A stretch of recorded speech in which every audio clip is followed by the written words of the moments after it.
Good evening, everyone.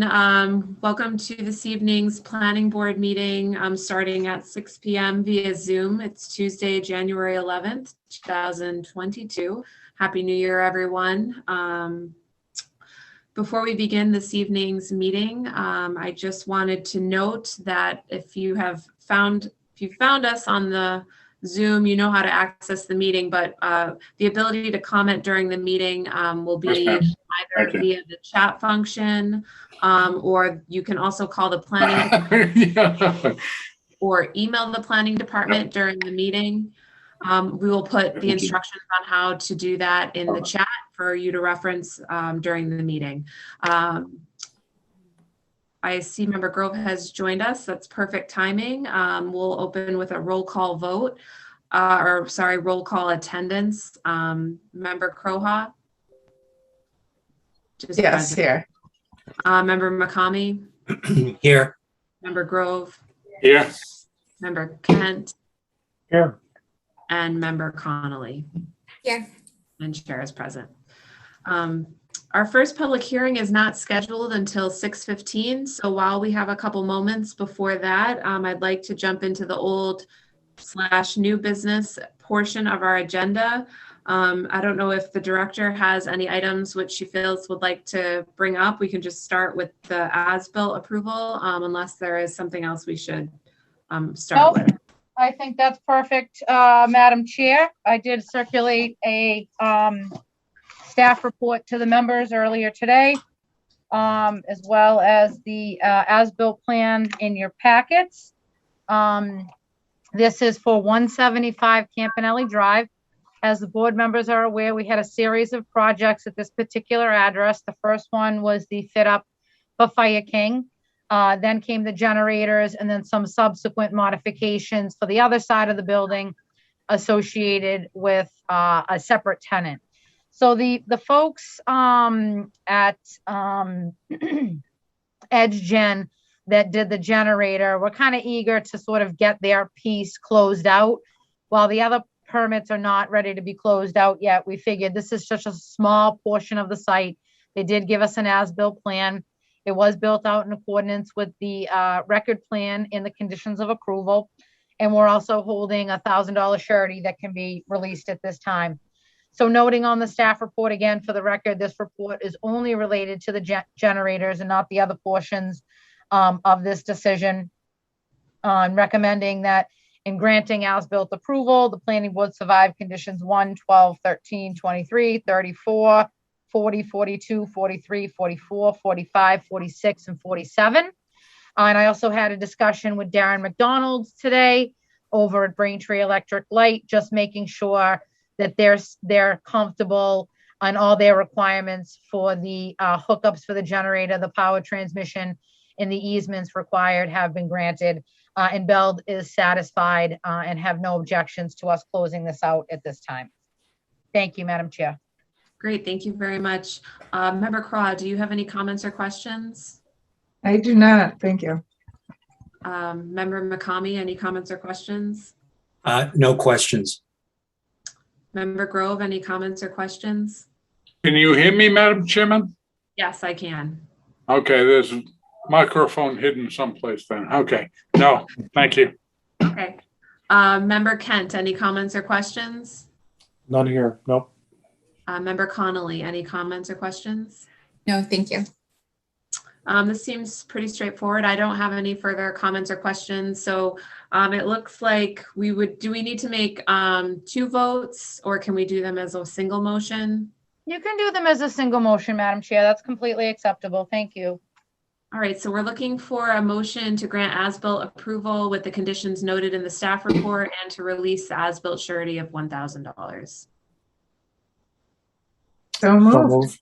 So move. We have a motion by Member Croa. Do we have a second? Second. By Member Kent. We will do a roll call vote. Voting members, just for the record, are Member Croha, Member McCamey, Member Grove, Member Kent, and myself. Member Croa. Yes. Member McCamey. Yes. Member Grove. Yes. Member Kent. Yes. And chair votes yes. right. We have just a couple minutes. Maybe we could do approval of meeting minutes from the November 9th, 2021. We have those meeting minutes and also the December 14th, 2021 meeting minutes. So Chair will entertain a motion on approval of those meeting minutes or any comments on them. Motion to approve meeting minutes from November 9th and December 14th, 2021 as drafted. A motion by Second. Member Crowe, a second by Member Grove. Roll call vote. Member Crowe, Yes. Member McCamey, Yes. Member Grove, Yes. Member Kent, Yes. Member Connelly. Yes. Chair votes yes as well. Great, thank you very much. We just give it a minute and we'll open up the new public hearing right on the dot at 6:15. Is the applicant for that one here? Is everybody here for that? Okay, all right. We're not usually so close to being on time, so.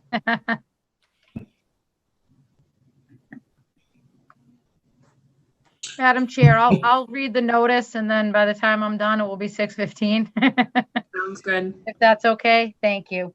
Notice is given by the planning board under the provisions of Massachusetts General Law, Chapter 48, Sections 9 and 11, and the Braintree zoning bylaw, Chapter 135, Articles 5, 6, 7, 8, and 11, that a public hearing will be conducted remotely via Zoom on Tuesday, January 11th, 2021.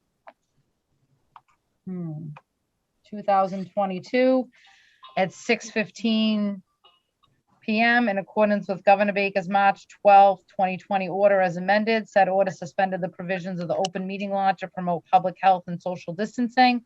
The public hearing will not be conducted in an open, publicly accessible place. Instead, public access to the hearing will be achieved by adequate alternate means that allow the public to follow the proceeding in a communication technology that is readily accessible to the public via the internet and telephone.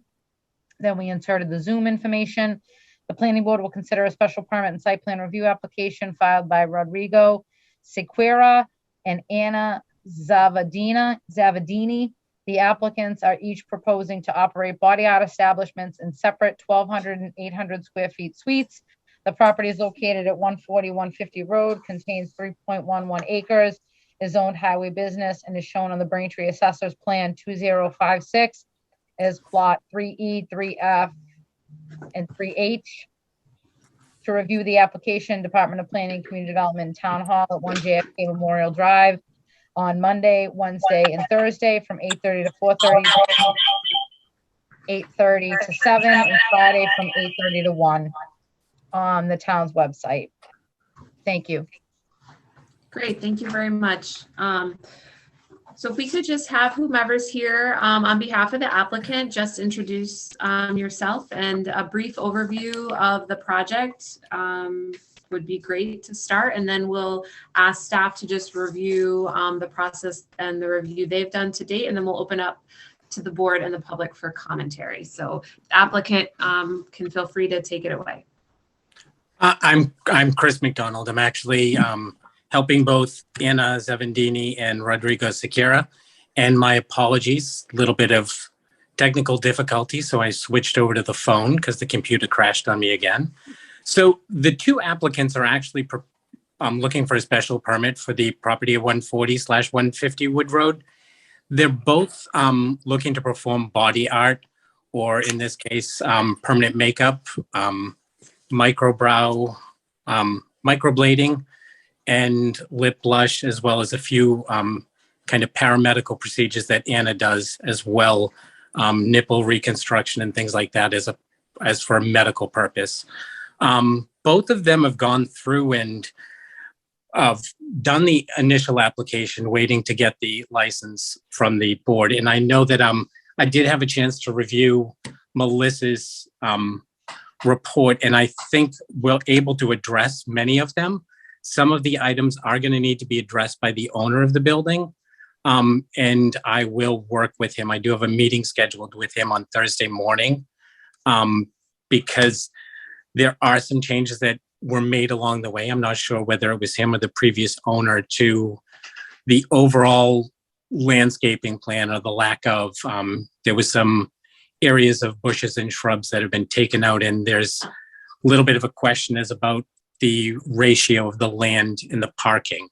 I know that I've gone through in the application itself, broken down the parking because the building, much like many, has kind of changed uses from being strictly office to having a few personal care items in there as well as even a warehouse. And then the Wood Road Deli is actually moved in, and working with Melissa O'Connor, we looked at the square footage and made some determinations about it being an accessory use that was allowed to kind of lower the parking requirements there. So there was an error on the plan, which I don't know how it happened along the way, but there are actually just 247 parking spaces.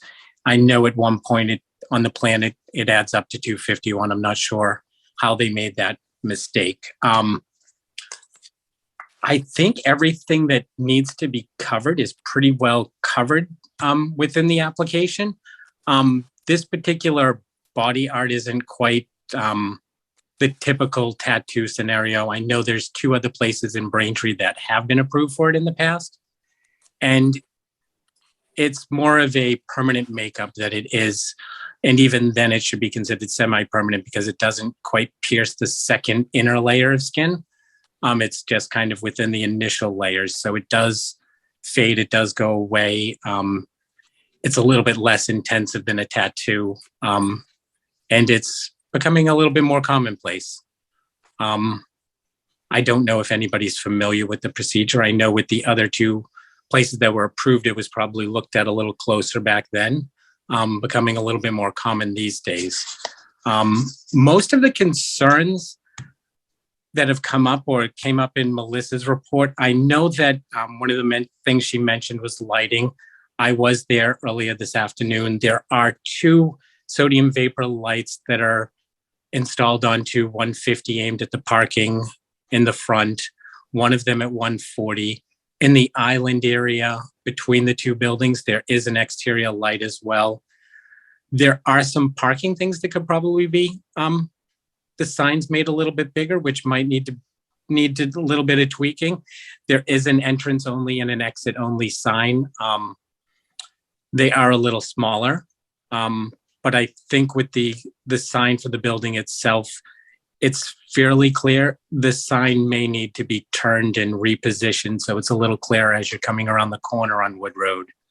Some of the other things that came up in looking at the site and the overall parking, which is part of the bigger thing, it is kind of grandfathered in with the old use. There was also a little bit of a question about whether the 2 of them are currently operating. Right now, both of them have done advertising to kind of build their business, but neither one of them is actually performing work there. I know, looking personally at their websites myself, Rodrigo's schedule is pretty clear and open. You could book anytime because there are no appointments in it. And Anna's actually, her booking system allowed her to block out. So she currently has no ability. Anna does have another location that she works out of in Everett. So she has done some consultation appointments in Braintree. Rodrigo's done the same thing, but then referred people to where he had worked before at Parlor and Natick. So both of them are kind of in a holding pattern, waiting, and have done some build out, done some work, been prepared, got website stuff done, got everything pending this special permit and pending then their licenses being issued after. I know that in the suite that Rodrigo works in, there was a state inspection for the estheticians that work in there as well. So we're looking at sites that are both pretty well done for build out. And this building actually has the 2 buildings actually have a little bit more of a mixed use than just the standard office, including Charlie Burke's real estate training, another training facility, and a few other personal care / day spa scenarios. So this location isn't exactly a residential location or a location that's going to be impacted much. The parking and the traffic that would be generated by these businesses is perfectly in line with the area. I don't think we're going to see any Candida Meister lines on Thanksgiving or Christmas with traffic. So I think it will blend in with what is there and what exists in that particular location.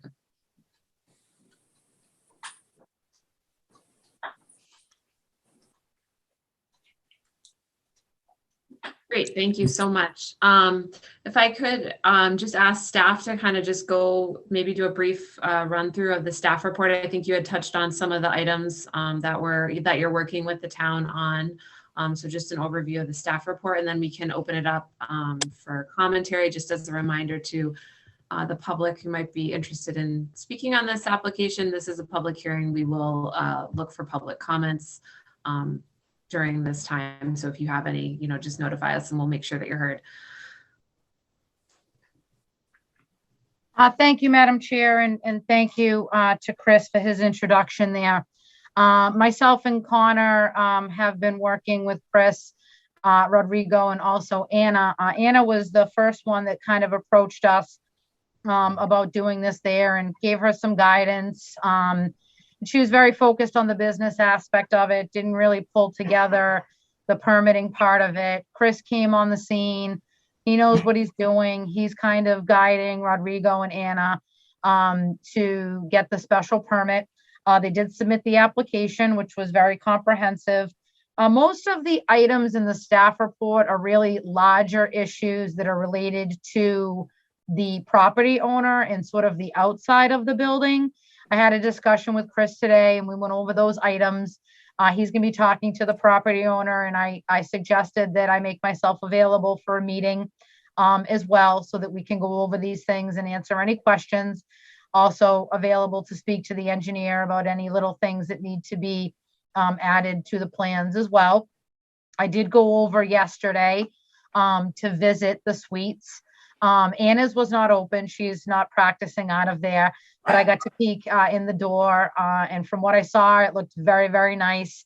Rodrigo is in, or is going to be in suite 201. I did enter that suite. And again, very, very well done. Lots of natural light, very, very clean. There were some practitioners in there doing non-body art services.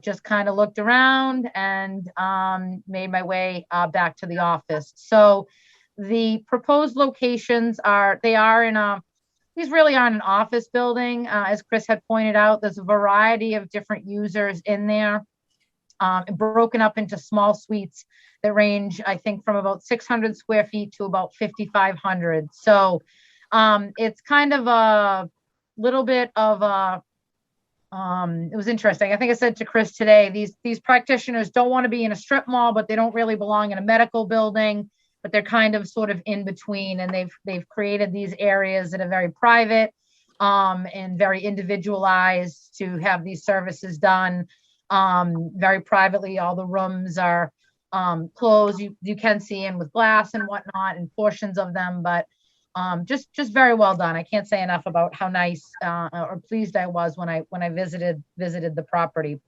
So yeah, we've got to figure out some more landscaping. We want to make sure that the lighting is appropriate as some of the businesses there have more likelihood to extend later into the day. As we all know, it's dark now at 6 o'clock, much earlier, but right now it's dark as well.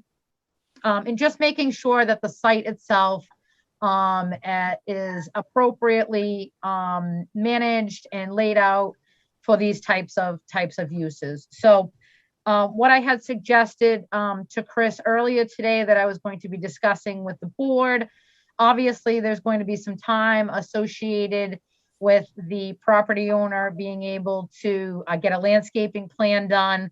And obviously we're not going to be installing landscaping now in the dead of winter. So that to have the public hearing tonight, allow for the presentation by the applicant and questions from the board, And then if the board is inclined for the next meeting, I would put together some draft conditions that outline some performance measures from the property owner that allow Rodriguez and Anna to get going on their businesses. Again, they're ready to go, and let them get started in there. And then if the property owner doesn't fulfill his obligations, as the board knows, we have the ability to do other things at a later date that no one will really like. But hopefully that doesn't happen.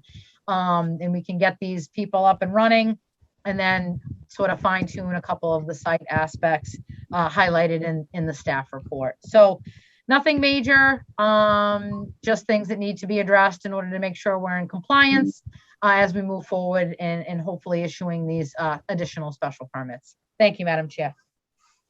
And I'd like to apologize too. I did have some screen share items and some other stuff that probably would have shown some of these things a little bit better, but my computer's not cooperating. Chris, if you want to email me, I know you had a PowerPoint and things and some other things that you were going to do. If you want to email those materials, we can circulate them to the board so that they can look at them before the next meeting.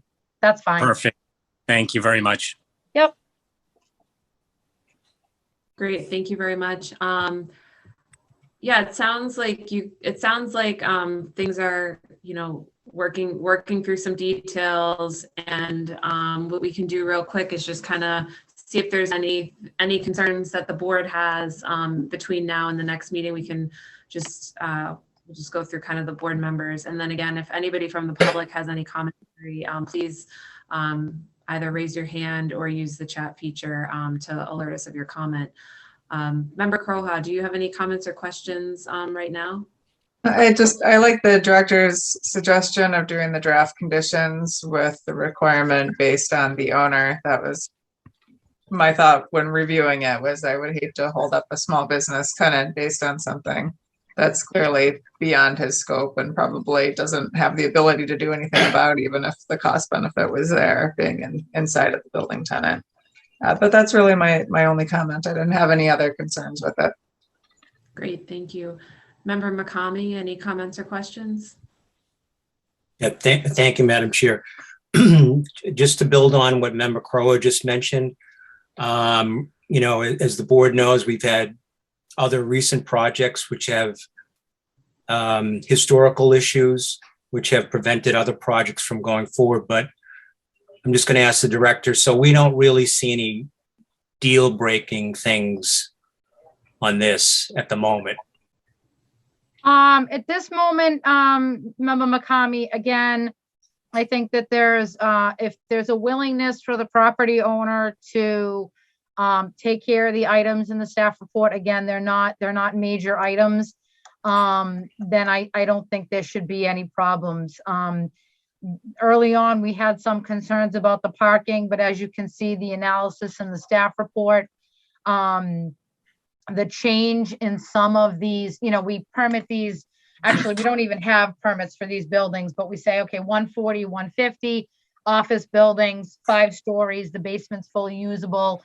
What does that look like from a parking requirement? And because the buildings some of the uses require a little more parking, and then some of them require the traditional office, which is 4 per 1,000. And then there's some that require a little bit less. But because there's so many corridors and elevators and all broken up into suites, when we actually, and Chris did a very nice table that was in the application packet of every suite, the size, the name of the business, and the type of the business. Once we added up all of those numbers and we run the parking calculations, they are actually less non-conforming now than if they were using, if there was one tenant and they were using all of the square footage in there. So the items for the landlord will be landscaping, lighting, and just, again, Chris pointed out some of the things, turn a sign a little bit, clean it up, maybe some additional signage, but nothing that is, nothing that I don't think can be addressed. And again, it's February, so it's not like we're going to say, okay, plant it and come back in June. So we can discuss some parameters. whether it's May, whether it's June. And then, he has to perform by that time in order to be in compliance with the conditions. But I think it's reasonable. And again, I don't know if the board members are interested, or if Rodrigo or Anna. I know Anna is not available this evening. She's had a commitment, a family commitment. If the board members wanted to go over and take a look, I mean, it's very, very impressive what they've done to these suites inside of the building. Thank you. And, for the applicants, you're tied in with the property owner. So this is our responsibility to look at both the property as well as your application. That's why we do it. And I noticed that, these two businesses are separate, yet they're applying together. Is that because the business owner owns both the properties? The business owner, I had gone to him to ask him for some assistance with helping Rodrigo. And when we needed the additional site plan and some revisions to the site plan, there's a cost associated with that. And we were looking for some help. And he suggested that we work with Anna because he knew that she was going to be working with it at the same time. And I think my ability to pull together some of the stuff and go through things and analyze it, we're going to be looking for the same thing. It saves your time. I was working on it already. Anna seemed to be struggling. I've got some experience, and I'm friends with Rodrigo. So I stepped up and I worked with Anna to include her into it as well. I know that she wanted to be here tonight, and like Melissa said, her mom's ill and she went to go be with her mother, and she's in kind of an area where she doesn't get Zoom coverage or internet. So I know that she was disappointed she couldn't make it. Okay, thank you. That's very clever. So congratulations. So are there any employees attached with either of these businesses, or are the artists kind of on their own? So Rodrigo would be operating as a sole person. Okay. Anna does have one other person. And I did, in Melissa's email earlier to me this week, she did confirm with Mary Beth McGrath at the Board of Health that both Anna and Nina have applied for a license as well. And there was also a confirmation that Rodrigo submitted a full license application as well. Okay, thank you. My other question refers, I know the director mentioned it a little bit, but in terms of signage, is that going to be something that's going to happen later, or is that part of this package? So remember, McCamey, it's actually wayfinding signage. It's not them advertising. They're not going to be putting up any signs. If anyone's familiar with this site, it's like 140, 150. They're together, but they're not. There's 4 curb cuts. Some are one way. So in Wood Road, there's speeds on Wood Road, and people are moving, especially if they're leaving, because they're leaving. they're not stopping again. So you got to kind of you're going to pull over, and it's like, is that an entrance? Is that a one way? So just to make sure that, people are pulling in where they should be pulling in, and accessing the site. There are some signs out there. They're not shown on the site plan, and we need to make sure that what's in the field is represented. So we have a record of that going forward, so we can ensure continual compliance. Okay, perfect. Thank you, Madam Chair. Thank you, Member McCamey. Member Grove, any comments or questions? No, thank you, Madam Chairman. Member Kent, any comments or questions? Just a question about volume. How many customers or patients, as the case may be, would you be typically providing service for in any one day, and that translates into how many, what level of traffic? The procedures themselves take about 2 hours if somebody's doing a full microblading or a lip blush procedure. So with Rodrigo, he wouldn't be able to service more than one person at a time. And he schedules it well enough so that, there would be maybe a 15 or 20-minute overlap. So you could look in terms of Rodrigo having 2 people at any given time. Anna does have the other worker with her, so she may have a total of 4 people at any given time. So, and that's over a 2-hour period. It wouldn't be a high traffic situation. And to Melissa's point earlier too, on the signage, both of them have a established base of clients and established referral base. So they don't necessarily need to advertise with a sign, and especially at that location, nobody's going to see anything on that sign. So most of it is going to be people that have scheduled appointments in advance, and there usually isn't any overlap because in between each procedure, both of them need to take certain steps. And I know that they've provided an exposure plan and everything else so that in between each person, because this is something that is a blood pathogen thing, they will need to properly clean their room. So I don't expect more than, that one person that's having the procedure done and maybe a 15-minute overlap with a second person coming if there's a second booking tight in time. Okay, thank you. Thank you. Member Connelly, any comments or questions? Thank you. I appreciated Member Kent's question about the traffic, and looking at the website that Rodrigo had put together, it does lay out that 2-hour time frame. And I think it's important to make the distinction that it's not like a day spa where people might have 15-minute appointments and then, someone else's. And so the traffic should be pretty limited for these purposes. Thank you. Thank you. I don't have any further commentary. I'm not seeing any, if staff has, I don't think staff has received any, no one has their hand raised, nothing in the chat. So I think, we'll leave the public hearing open until next time, and we would be looking to continue this, I believe, be the February 8th meeting. I believe we'll still be remote. So if we could schedule that for 6:15. So we would need a motion to continue this to the February 8th meeting at 6:15. So moved. Do we have a second? Second. Second by Member Kent. We'll do a roll call vote. Member Croa, Yes. Member McCamey, Yes. Member Grove, Yes. Member Kent, Yes. and chair votes yes as well. So we will see you next month at the And Chris, February. let's just touch base towards the end of the week so we can get right on these issues. Yes, perfect. Thank you very much for your time. Thank you very welcome. much Thank for your you. presentation. Thank you. The next item on our agenda this evening is a continued public hearing for 40 Connelly Circle.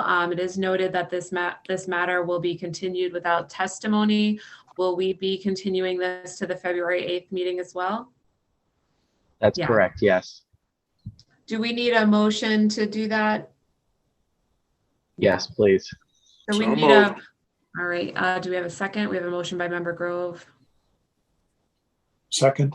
second by Member Kent, Member Croha, Yes. Member McCamey, Yes. Member Grove, Yes. Member Kent, Yes. and chair votes yes as well. All right. That takes us down to the discussion portion of our old new business. The first item on that is a master plan update. Just from my perspective, the master plan steering committee did interview and is working through the RFP process with the consultants that had applied. I think we're hoping to make a recommendation to the mayor's office this week on a consultant, and hopefully that will result in us onboarding a consultant to begin the master plan process in the next couple of weeks. So that's very exciting. We had some really great applications for consultants. So I think that will be a fun process moving forward. I don't know if Director Santucci-Razzi would like to add anything to that. No, I think you summarized it very well, Madam Chair. So yeah, definitely stay tuned for that being more full force underway. The next item on our discussion topic is an inclusionary housing bylaw. We had talked at the last meeting about getting a draft version of that for everyone to review and to look to putting that onto the February agenda. I think that was our timeline. I think kind of tying it into the broader master plan discussion is beneficial. And I think, maybe waiting maybe beyond February to have that discussion would be advantageous. I don't know if Director Santucci-Razzi wants to add anything to the timing of that, but I'd like to very, very briefly, Madam Chair, and at the request of the mayor's office, if we could table this discussion this evening. We'd like to look at things a little deeper, explore some of the revised language that was circulated, and I will have this hopefully back on for February. If any of the members have any questions, they can reach me at the office to discuss any questions or concerns they have about the draft that was circulated or about this being tabled this evening. But again, respectfully, if that's okay, Madam Chair, if we could put this off till February. Yeah, that sounds all right. I think we anticipated it to be a bit of a process to talk about, and I think just the more discussion we have before we open it up to everyone is great. So looking forward to seeing it progress, however that happens in the next couple months. So thank you. Thank you, Madam Chair. The last item is in-person meetings, and I think that they're coming hopefully soon. I don't think we're quite there yet. I'm actually kind of glad, given the current uptick in cases and just my own personal exposure to COVID recently, that I think it's beneficial that we were still remote this evening. So I don't know if any of the members have any similar feelings or different feelings, but I think maybe just keep it pending that we'll go back in person, but keep this on the agenda and readdress it next month. Does anybody else have any comments on that or want to add anything to that? Because I agree. All right. Yep. All right. So with that, I think that's it on our agenda. I don't think I'm missing anything. Looks like we could entertain a motion to adjourn. I don't believe it. It's a new So record. moved. It's me, Connor. All right. We have a motion by Member Grove. Do we have a second? Second. All right. Member Kent, you beat Member McCamey to it. Roll call vote. Member Croa. Yes. Member McCamey. Yes. Member Grove. Yes. Member Kent. Yes. Member Connelly. Yes. And chair votes yes. Thank you, everyone. Look forward to seeing you all next month. Yep. Thank you. Thank Happy New Year, everyone. Happy New Happy New Year. Thank you.